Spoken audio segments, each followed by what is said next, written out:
Hello, welcome to Memo Conversations. I'm a video producer, Osman Butt.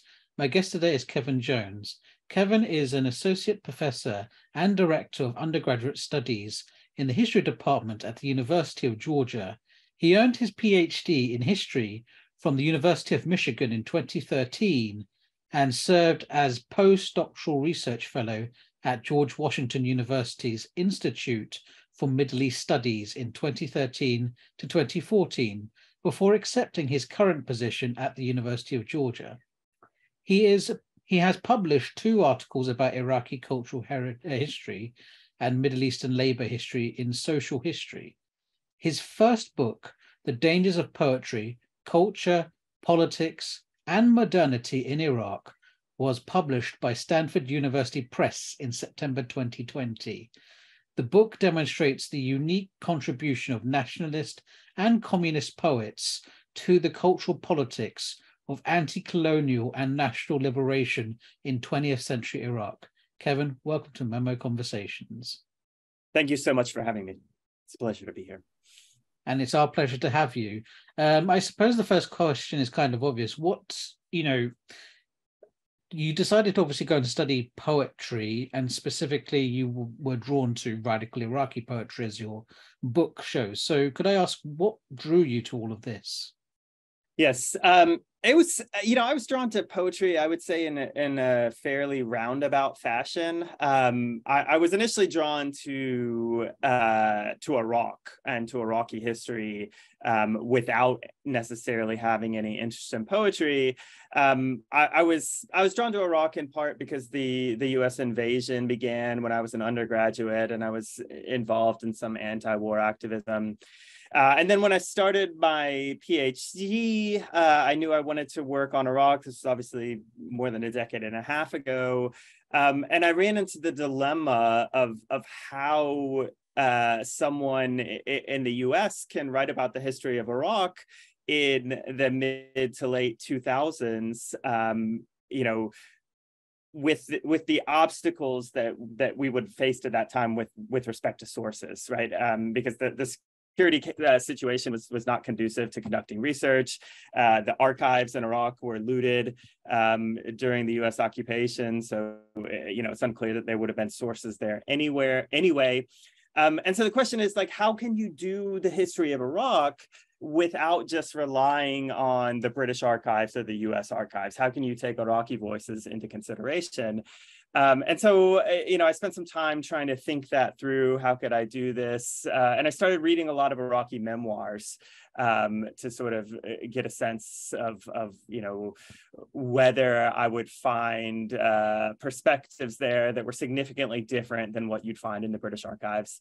And I was struck over and over again by how much Iraqi writers talked about poets and poetry in their memoirs and the reflections of life in the early 20th century, mid 20th century in Iraq. So I began looking more into poetry, and I always remember going into the stacks at the library at the American University in Cairo and finding a slim volume written by an Iraqi critic in Arabic called something like the Poetry and the 1920 Revolution in Iraq. And I read through the book, and it was this great collection of all of these poems that came out of this revolutionary moment. And it was all of these Iraqi perspectives that have been recorded and sort of memorialized that you don't find anywhere else. And it's like it was this beautiful snapshot of what people were talking about, certainly what poets were writing about, but also what the words that they were speaking in mosques and political rallies. To me, it was just an amazing historical source that offered a kind of window or vantage point into a particular aspect of Iraqi history.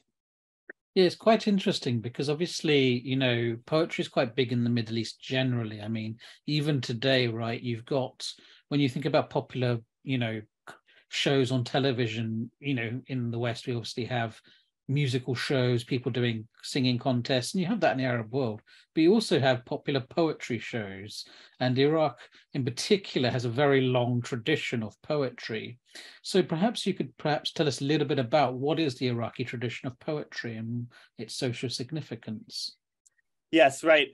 Certainly, poetry, I would argue, is the dominant cultural form and has been for a long time in the Middle East as a whole, but in Iraq more generally. And it's a question that I often get from other historians working outside the Middle East in the US. And they're like, so what's so important about poetry in Iraq? Or, what's the comparison? What can we compare it to? And a repeated suggestion is, is it like, say, hip hop in contemporary America, where it's a cultural form that's genuinely popular and has kind of some expression of mass desires. And it's always, I don't think that there is a perfect comparison to various cultural mediums in the West, because I mean, in kind of cultural historians in the West often draw this distinction between high culture and mass culture, right? The cultural forms of the elite,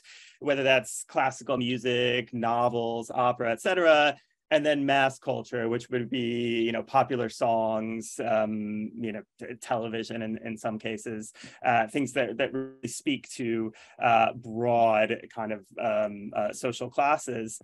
And in my view, the really unique facet of poetry in Iraq is that the high culture, mass cultural divide is not relevant here, right? Because this is a literary and cultural form that on the one hand is kind of the pinnacle of high culture, right? I mean, the poets in the late Ottoman period in Iraq were being given seats in the Senate.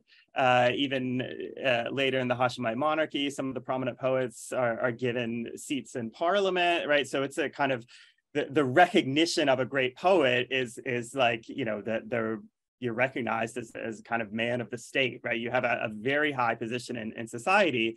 On the other hand, it's not just high culture. It's not just a cultural form that only speaks to the elite, to a sort of very highly educated, literate audience, because poetry was an oral phenomenon. You don't need to be literate to understand and to enjoy it. The kind of rhythmic and metric structures of poetry mean that it can be easily memorized and related from one person to the next, so it travels well. And in Iraq in particular, there was I've got all these anecdotes and stories of prominent famous poets sort of idolized for their brilliance in neoclassical poetry, which sounds like high culture, but they're giving these poetry readings in big public demonstrations, and there's communist workers and peasants who are out there cheering and listening to every word, right? So it's a kind of cultural phenomenon that straddles every aspect of society. It's quite interesting because when we talk about the distinction between high and low cultures, this is a very post-Enlightenment phenomenon we see in Europe, and I think there's this sort of expectation that every other culture must have had something similar. Exactly, right. And it's it's right, it becomes difficult to there's a tendency among all historians or academics, no matter what part of the world you're working with, to sort of theorize everything, and you draw on the sort of canonical theorist, and the cultural historians would look a lot to the Italian Marxist Antonio Gramsci, who's written about the organic intellectual and very sort of cultural war of positioning and whatnot. And as influential and powerful as these theories are for understanding cultural phenomena in Western Europe, in the US, and elsewhere, they're just not completely satisfying, right? It's impossible, I think, in some ways, to impose that kind of theoretical framework that's drawn from a perspective of culture in the West and impose it on other contexts. There's an interesting question here would be then, since we're not obviously drawing on these theorists to understand this phenomenon, I'm sort of beginning to wonder, how does Iraqi poetry or Iraqi poets understand themselves and their own significance? That's a great question. I mean, I think I would say for sure that the prominent poets of the kind of early 20th century period definitely saw themselves as spokesmen of the nation, right? They weren't, there's a tremendous social responsibility as they saw it in the poetry that they're writing. And I get into this to some extent in the first chapter of the book, where there's in the late Ottoman period, there's a big move of some of the prominent poets to write about new technological developments, new scientific ideas and discoveries. And it's not really satisfying to me from an aesthetic perspective to read these poems. They're not particularly beautiful, but there's, it's kind of a didactic poem that's here to, like, I'm going to tell my audience about the train, right? How the train moves, like, so they understand. So there's a sense that they see their job is to educate the people listening to their words. Later on in the colonial period and the post-colonial period, they certainly saw a responsibility to speak for nationalist causes, to educate their audience about the kind of interest of the nation and the direction the nation should go, or the kind of social ramifications of policy, the meaning of Marxism, socialism, et cetera. But yeah, so I think that there's they certainly saw themselves, definitely, if we want to stick with this contrast between how poets understood themselves in general in Western Europe or the United States, there's definitely more of a sense of social responsibility, which is one that, a lot of scholars talk about the idea of commitment, iltizam in Arabic, that comes out of the communist period, right? This concept derived from Jean-Paul Sartre that says the artist or the intellectual, the poet, has to be committed to the cause, and the art itself that's being produced, the poetry, has to be committed to a cause. In my view, this is not a particularly novel phenomenon in Iraq and the Middle East in general. That kind of commitment was always there. There was just a general expectation that your poetry was in the service of broader causes. You don't need kind of Western Marxist philosophers to give you that concept. So you sort of alluded to the fact that we have this sort of periodization where we have late Ottoman, where they start to see their role as, educating people about whether it's the railways or whatever. And obviously the big moment is in the 1920s as it comes under the British mandate. So how did Iraqi poetry radically change during this period from previous periods? Great question. So my belief is that the colonial situation fundamentally changed the dynamics of the poem, in particular, the function of the praise poem, which had always been an important part of the kind of Arabic poetry tradition. But in the colonial era, things changed dramatically for a few reasons. I mean, the main reason is because all of a sudden, under colonialism, the state is illegitimate, right? So if you're a poet who's expected to offer some praise, are you going to offer praise to the colonial figure? If so, you're going to sort of be seen publicly as a traitor. And so most poets who did praise the colonial state did so under pseudonyms.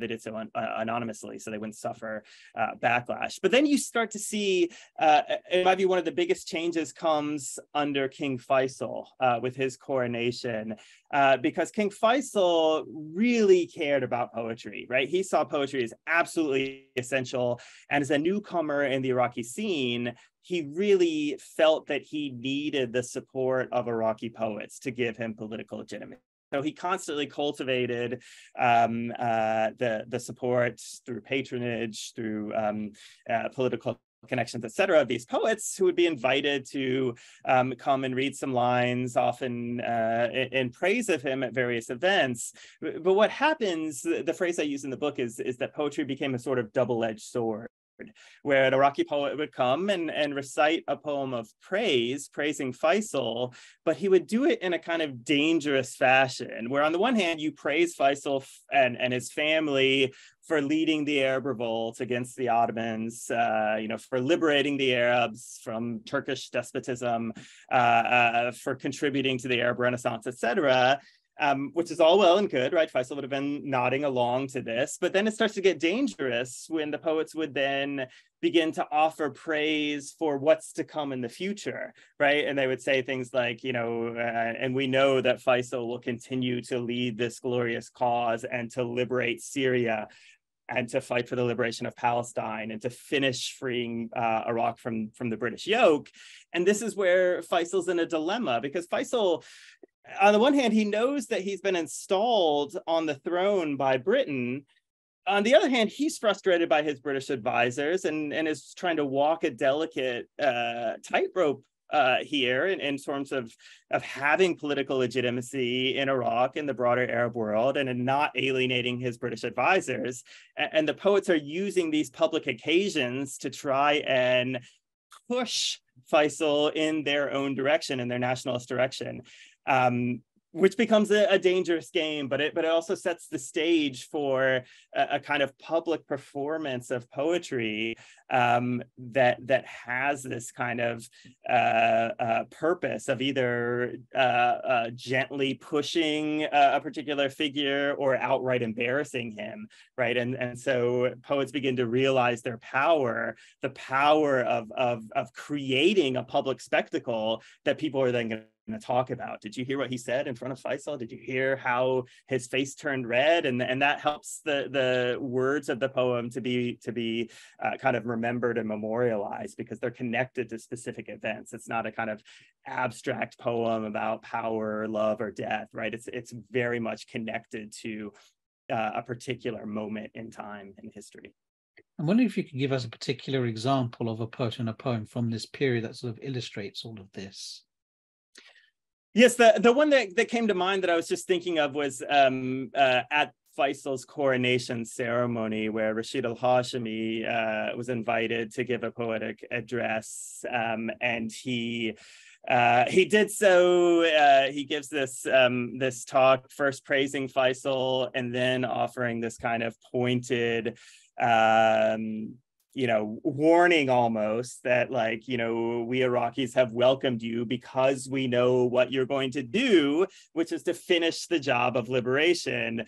Because obviously, if you didn't do that, you would lose our support, right? So it's this clear threat on this, what's supposed to be a memorable, joyous eve for Faisal celebrating his coronation. It's a warning that our loyalty to you is contingent on what you're going to do. And as soon as he could tell, everyone there could tell that Faisal was infuriated by this kind of public embarrassment. And so, the poet Rashid al-Hashimi immediately goes into hiding, and newspapers refuse to publish the state newspapers, that is, refuse to publish the full content of the poem because it's seen as too dangerous in the public eye. But then people remember the poem anyway because it's the Streisand effect, right, in the U.S., where the act of trying to suppress something just furthers the population's curiosity, right? So everyone now hears that the newspapers are censoring it, and it becomes a kind of heroic event.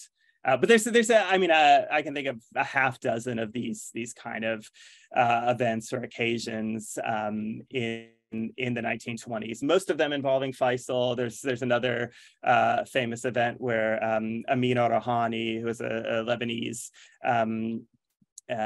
literary figure who came to Iraq and had made some enemies because he'd been quite critical of Iraq, especially of the Shia populations of Iraq. And Muhammad Baqi al-Jawahiri gives a speech that's a direct rebuke of Rouhani, reads a poem that's a direct rebuke of Rouhani, and gets the same kind of backlash there. Yeah, it's kind of interesting. So thinking about, obviously now it's under British mandate, obviously we mentioned Faisal, but did the British fully appreciate the dangers of poetry, as you put it, in Iraq? No, I agree that they didn't. They really didn't appreciate the dangers of poetry. You see fragments of it here and there. I've seen in the British archives intelligence reports from 1920 when Britain is very worried about the the kind of developing revolutionary movement against them. There's one intelligence report where an Iraqi informant says, I was at this mosque and this poet stood up and recited this inflammatory poem calling on the people to sacrifice their lives for the sake of the nation. And even me, the informant who's being paid by the colonial state, I was almost moved to join the revolution. And there's like exclamation points hand drawn in the column that the British officer was struck by this kind of danger. But in general, they weren't very cognizant of the dangers of poetry. To me, one of the more striking kind of examples of this is the reality of press censorship in the 1920s. Because what I found in looking at the newspapers and looking at why newspapers got fined or shut down or editors arrested, when newspapers criticized Britain in non-poetry, right, in a normal editorial, that's when the British officers got upset, right? Because British officers are tasked with reading the newspapers every morning. They would find that editorial and they would complain and insist that the Ministry of Interior punish the editor or whoever wrote the article. But they didn't care about the poetry so much because they couldn't read it. Even someone like Gertrude Bell, who was the most accomplished Arabist of the British officials there, whose Arabic skills were the best. I've found numerous letters in which she's talking about a big event and some poet got up to read it, and she's writing to her father and she's like, the words were beautiful, I didn't understand any of it. So she understands Arabic, but she couldn't understand poetry, certainly written. She had, I think, a Sudanese assistant who obviously native Arabic speaker, and he would tell her for some reason he was not particularly struck by poetry, and he would say, oh, it's just it's not really useful. So essentially, the British Ministry of Interior officers were not reading the poems that came out in newspapers. They were only reading the editorials.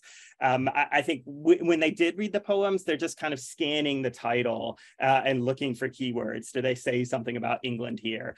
And so if you have even the loosest metaphors, even if all Iraqis understand you're talking about Britain, it goes over the head of the British officers. Now, for the Iraqis working in the Ministry of Interior, on the other hand, the situation is reversed. They didn't seem to care so much about whether an editorial is slightly critical of the Iraqi state, because they figure, like, does anyone really care about editorials? But the poems are often on the front page of the newspapers, right? The poem is often the selling point of the newspaper. It's what, if you imagine how newspapers would be kind of consumed by larger audiences in Iraq, it's likely to be at a coffee shop where someone might read things aloud, and they're going to read aloud the poems. That's what people want to hear. And so if a poem was critical of a particular Iraqi figure, that's when kind of consequences were levied out against the newspapers, the editors, and the poets themselves. So you see a sort of dichotomy here where the British only cared about the editorials,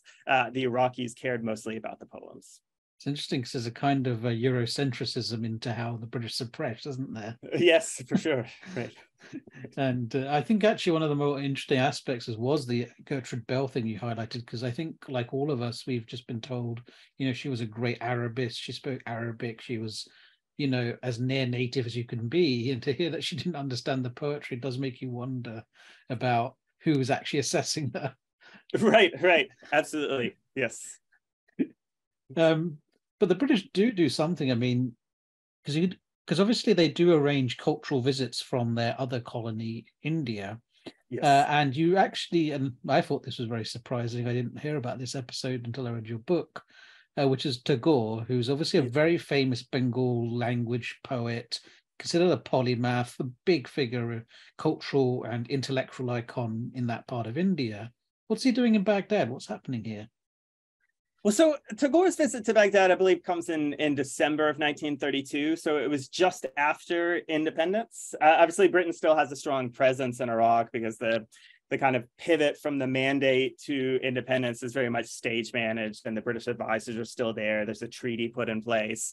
But the visit itself, I think, is more of the initiative of Faisal than his British advisors, because again, Faisal really cared about poetry. He cared about this sort of cultural phenomenon, and he cared a lot about Tagore. I think in a lot of ways, Tagore fit Faisal's kind of purpose. Faisal, obviously Faisal he's an Arab, he's a Muslim, he's Sunni Muslim, but he's very sort of cognizant of the internal dynamics in Iraq. He's cognizant of his need to appeal to the Shia majority population. He wants to make sure that he also has the loyalty of Kurds and Turkmen and Jews and Christians in Iraq. And so he's interested in cultivating this kind of cosmopolitan, tolerant environment. But at the same time, he's aware of the fact that he owes his position ultimately to Britain. And so, he wants to, at the same time, his ideology, he doesn't want his ideology to be so cosmopolitan and tolerant that that's sort of confused with embracing European secularism or something like that. And so he sees a lot of advantage in promoting a kind of cosmopolitan Eastern spirit, right? This idea that there's this kind of spiritual awakening movement that's going to sort of combine modernity and science and new achievements with this kind of cultural authenticity that's somehow distinctive of the East, in distinction to the West. And Tagore really symbolizes that in a lot of ways for Faisal, right? There's an advantage in bringing in this Indian figure who's been critical of British colonialism in India, who's not a Muslim, but still, stands in brotherhood with Muslims in India and elsewhere. And so Faisal invites him. He comes to visit. Tagore has a kind of kindred spirit in Jamil Sidki Zahawi, a prominent Iraqi poet from the late Ottoman era, who's still alive in the 30s, who's in a lot of ways, I think, saw himself as a Tagore-like figure in Iraq. Even cultivated the same kind of physical appearance, I would say. Was Tagore ever translated into Arabic at that point that you know of? Not that I know of. I'm trying to think. I've seen poems praising him in Arabic even before the visit, but I don't think I recall seeing any of his work translated into Arabic, although I won't swear by that. And what actually happens on this visit? Because you write about an episode where he's a guest of honor at a dinner, and there's lots of different Iraqi poets there. What actually happens here? So Tagore gives this speech, reads a poem praising Faisal. It's a poem kind of in praise of tolerance and cosmopolitanism, of everything that Faisal is trying to do in Iraq. Zahawi, the admirer of Tagore, who I mentioned, recites a poem praising Tagore for all of these reasons as well. But then another Iraqi poet stands up, Muhammad Bashat al-Athari, who had more of a nationalist line. And he was put off by Tagore's kind of praise for this, for tolerance and harmony between nations, and for Zahawi's indication of that as well. In his views, Zahawi, I should mention, had a kind of complex and contentious reputation because he had been seen as close to the British state for certain periods of time. At other periods of time, he was kind of out of league with the British. But that connection between Zahawi and Britain was still there. Now Zahawi is linked to Tagore. And even though Tagore was critical of colonialism, the kind of appeal to a brotherhood between nations struck a chord among some of the Iraqi nationalist writers who thought, like, well, what do you mean by harmony between nations, between all nations? Does that mean we're supposed to sort of forgive Britain for everything? Are we now criticizing the revolutionaries, rebels, whatever you want to call them, who fought against Britain? Is it an attack? Is it a kind of a commitment to nonviolence that becomes an attack on the nationalist movement? And so Athari got up and read a poem that was supposed to be praising Tagore, but ended up being very critical of this call for communal harmony. Zahawi, because, Authory was perceiving the call for community harmony as a kind of rebuke of anti-colonialism. And Tagore didn't know Arabic, so Authory reads this speech. It's, sounds like it's a poem of praise, and so he clapped along with everyone else. But there's the kind of the simmering embarrassment from Zahawi as he's watching, because obviously the Iraqis know Faisal's embarrassed because everyone knows what is said, but it's a kind of echo of what happened in front of a lot of British diplomats earlier, where you hear the kind of musical rhythm of the poem, but you have no idea what's being said. And you just assume it must be nice because that's what you're supposed to do on an occasion like this. But in fact, Iraqi poets over the past decade had kind of perfected this art of taking these occasions and using the opportunity to, exact their revenge or to inflict embarrassment to make their message heard somehow. Did Tagore never realize that this was what was happening? No, as far as I know, he did not. Right, and that particular incident. I think Faisal and others, how we decided that it's just best if we sort of pretend it didn't happen. Right, no need to embarrass the guest. I feel like there could be like an entire comedy show just based around this topic. Yes, for sure. Right. Right. So, moving forward then, what has happened to Iraq's revolutionary tradition of poetry, in a sense? I mean, obviously since then you've had numerous regimes. You had the Ba'ath Party, you had Saddam, you had 2003 invasion, and now you have what we have. So what happened to it along the way?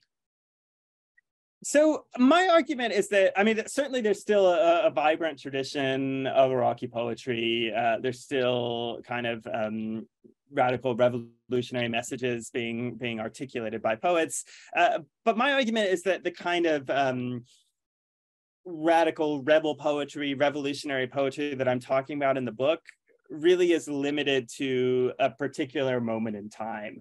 I think you can see echoes of this certainly in the Arabic poetry tradition in a certain other contexts. The one that comes to mind the most strongly is Palestine. Maha Nasser has written about this in her brilliant book Brothers Apart, especially of the Palestinian poets like Sami al-Qasim and Mahmoud Darwish, who became citizens of Israel and then also used kind of Arabic verse as a way to undercut the Israeli authorities in the 1960s and beyond. But in Iraq, I think that the role of poetry and its ability to function as this kind of dissident language of social protest in public really begins to change and really changes in fundamental ways in the early 1960s. And I think it happens for a couple of reasons. The first is that the political dynamics change. I don't want to undercut the reality of censorship and oppression under the British Mandate and then later under the Hashemite monarchy, because dissident poets were punished, arrested, imprisoned, exiled in certain cases. But I describe their kind of game, their practice of poetry in this period as a kind of dangerous game, because it's a game in which there's a line drawn by the state that, like, you can go up to this line, just don't cross it. And the game is, okay, what if I put my foot on the line, right? What if my criticism of the state goes right up until that line, but no further? And then what if I just go a few inches beyond it, right? So there's an expectation that, like, you can get away with a little bit of criticism, just don't go too far. I think certainly under the Ba'athist regime, the repressive nature of the state intensifies to the extent that you can't play games anymore, right? It wouldn't be tolerated. And so most of the kind of leading poets from this, from certainly the era of the 1958 revolution and the early 1960s, they're all exiled after 63. So poetry no longer becomes something that can be done in public as this kind of rebuke to the state for political reasons. The other major development, I think, is aesthetic. I think you see a major shift when you see this kind of aesthetic shift from neoclassical poetry to free verse poetry. And I always have to be careful about how I frame this, because I'm always worried about sounding like stodgy or conservative. Personally, my own taste in English language culture, I mean, I tend to like kind of experimental and avant-garde things, and I'm very much not sort of committed to classical music and Shakespeare and Emily Dickinson and those kind of poets and writers. So I don't want to be critical. I actually really enjoy free verse poetry in Arabic. A lot of the pioneers of this form of poetry were Iraqis, like Barashak Sayed, Nazak al-Malaka, and others. But it does, I think, have ramifications for the ability of poetry to function in this kind of public environment, because there's something about neoclassical poetry, the kind of straight meter and rhyme of it, that's conducive to a public reading. It's conducive to chanting in the streets. It's conducive to someone standing at a podium while the crowd raises their fists in the air and chants alongside it, right? It roils the emotions in that way. Whereas free verse poetry, it can still certainly be an oral tradition, but it tends to be read a little bit more. So it's more about what journals it's printed in, the kind of book publications. It becomes a slightly more private affair, or when it is read aloud, it's not, you imagine like a quieter coffee house, right? Rather than people chanting and yelling alongside it. And so in this shift from neoclassical poetry to free verse poetry, I think you start to see poets, no matter how radical or revolutionary their ideologies and ideas, I think you start to see poets functioning more like intellectuals, rather than these figures that can kind of totally transverse the divide between high culture and mass culture.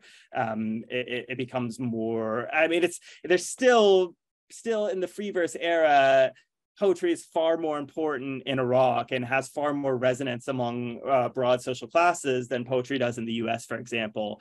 But I think you see a shift in that direction in comparison to the way that poetry functioned, especially in public spaces and public settings in the 20s, 30s, 40s, 50s. And even now, it's still very popular. I mean, it's still very much tied to politics. I mean, obviously, in your book, you go with that example of the young poet in, I think it was in Karbala or Najaf? In Najaf. Right. Najaf, a really like traditional Shi'i city, and he's reciting a communist poem. But of course, across Iraq, you will find people, various political factions even having their own poets as well. That's still a thing.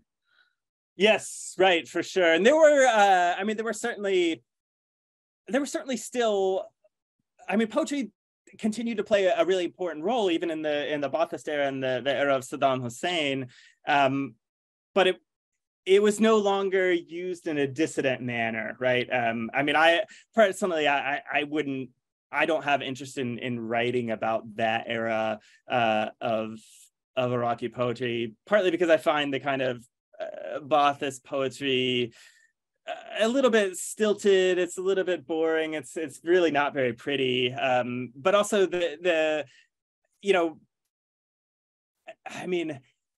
idea of a praise poem written from a previous era, in general, people don't want to read that, right? People in the contemporary moment don't want to, like, why do we want to read someone praising some figure from 50 years ago or 70 years ago? To me, it's really only interesting if that praise is kind of couched in this kind of double-edged language. And it reminds me of episodes from kind of the classical Arabic medieval tradition, Mutanabbi and others, who use their kind of praise poems as a way of kind of articulating their own greatness or offering a kind of veiled warning or threat to the leaders they were ostensibly praising. So that tradition always existed, but like when you get to a more authoritarian regime, that kind of praise poem loses some of the more interesting aspects of the kind of performance itself, in my view. But I'd imagine it changed a lot after 2003. Yeah, I mean, it does. Certainly, it's not as dangerous anymore. to my knowledge, I have seen less effort of, you have the same, after 2003, you would have the same kind of basic dynamic as you had in the British Mandate, right? Where now the Americans are standing in the place of the Brits, and the kind of earliest Iraqi political leaders from 2004 onwards would kind of be tarred with the same kind of hint of collaboration as Prince Faisal were, right? They had to walk the kind of tightrope of not alienating the American occupation authorities, but also not alienating their publics either. But I certainly don't see, I don't think that the Iraqi politicians, the Iraqi state in the early 2000s saw poetry as something that was as essential to their political legitimacy as, say, Faisal did in the 1920s. So you don't see poetry kind of mobilized and marshaled in the same way. And I think also just the intervening decades transform the social status of the poet. Really, like in the 1920s, the poet, the prominent poets were also often leading religious scholars. They were politicians. They were sort of men of many talents, and the kind of pinnacle of political and social elites. They just also had mass followings and mass audience as well. But the nature of poetry has changed by the time we get to the 2000s, and a dissident poet is not going to have that kind of high political or social status anymore. And so even as they're critical of the state, they lack the kind of, they lack the status to really kind of exploit that dual nature of being both well-connected and that kind of prominent political dissidents. And so it's harder to sort of find the public opportunity to make their mark, right? To bury the knife in someone's back through their words. Okay, so obviously since you've done this research, I'm sort of now wondering, particularly in the West, now that you're sort of opening historians' eyes to the potentiality of studying what poetry can tell us about history in this region and possibly in others as well. So what does, studies now look like? What research is going on around you? Are people now really taking this up as a subject to study? I've seen a number of works recently that use poetry in really interesting ways as a kind of window in history. I certainly would not, in many of these cases, it's me taking inspiration from them rather than vice versa. I mentioned before Maha Nasser, whose work on poetry in Palestine, especially among Palestinian citizens of Israel, was hugely influential for me, and has, I think, I've tried to do similar things in writing about the use of poetry in Iraq. So you do see, I have seen some more openness to using poetry as this window. I could also mention a number of scholars who have done similar things with poetry in Egypt. But there's kind of different contexts for these various things. In Egypt, for example, you had a much more vibrant scene in colloquial poetry from a much earlier date. And so in Egypt in the early 20th centuries, you do see more of a divide between the high culture of neoclassical poetry and the kind of mass culture of colloquial poetry. But I've seen a number of interesting works by Ziad Fahmy and others using colloquial poetry as a historical source about what mass audiences are thinking and talking about, how they're conceiving the nation, how they're talking about colonialism, et cetera. But also, I think there's, I wouldn't say it's gone all the way. I still find myself talking to a number of scholars a lot who will say, I'm a little embarrassed, but like when I read a book in Arabic and the author cites some line of poetry to make his case, I just skip over the poetry, right? Because there's a sense of like, it often seems frivolous or like window dressing. But I think in the original Arabic, like often the poetry is the key, right? It's there to sort of make the claim, and it's not just kind of window dressing to a point being made otherwise. So there is a sense that, you know, I mean, it takes a little bit more work. Historians are working through, you know, tons of sources, and sometimes it is easy to just kind of gloss over and not read the poetry there. I mean, to me, I still find, I mean, when I was writing this book and first pitching my talks at conferences and starting to pitch the idea of the book to various to editors and to book presses, I always had this kind of sense of frustration because I'd you know, mention the topic or the title, and often the response was, oh, okay, so you should be in literary studies, right? You should talk to this person, right? I deal more with history. And I'm a historian, right? My PhD is in history. I teach in history. You know, I do work now that's not using poetry. But so my point was that poetry can be a historical source and can provide this kind of historical window to this moment in time. But sometimes it's very difficult to break through the kind of categories that we have in the West, where poetry is literature, and that's something different, fundamentally different from the kind of sources we use for history. So I think I still have some frustration with the you know, inability to sort of open our minds to think about the kind of the weakness of some of these categories, and the fact that they might be drawn or might be kind of conceived in a Eurocentric fashion and might not function the same way in all places and time. On the other hand, there has been a lot of exciting attempts from a number of historians to use poetry in these ways. Yeah, it might be an interesting thing as well when you're like at dinner parties and you've mentioned that you've done poetry. They start asking you to recite poems. Go, no, I'm a historian, not a literary guy. Right. Yes, exactly. Right. I mean, and you know, it's a little bit embarrassing for me too, because I don't dislike poetry, but I was never, before this book, I was never saw myself as like I would never describe my primary cultural interest as poetry. I wasn't a great kind of aficionado of poetry in English. So like, you know, I was drawn to poetry because of its utility as a historical source. That's not to say I don't like it. I did end up loving a lot of the poetry that I went through.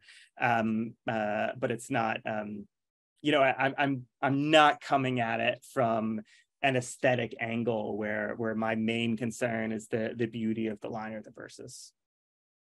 Kevin Jones, thank you for talking to us at Memo Conversations. Thank you so much for having me. Really enjoyed it. And for our audience, thank you for tuning in. Please do tune in next time for more Memo Conversations.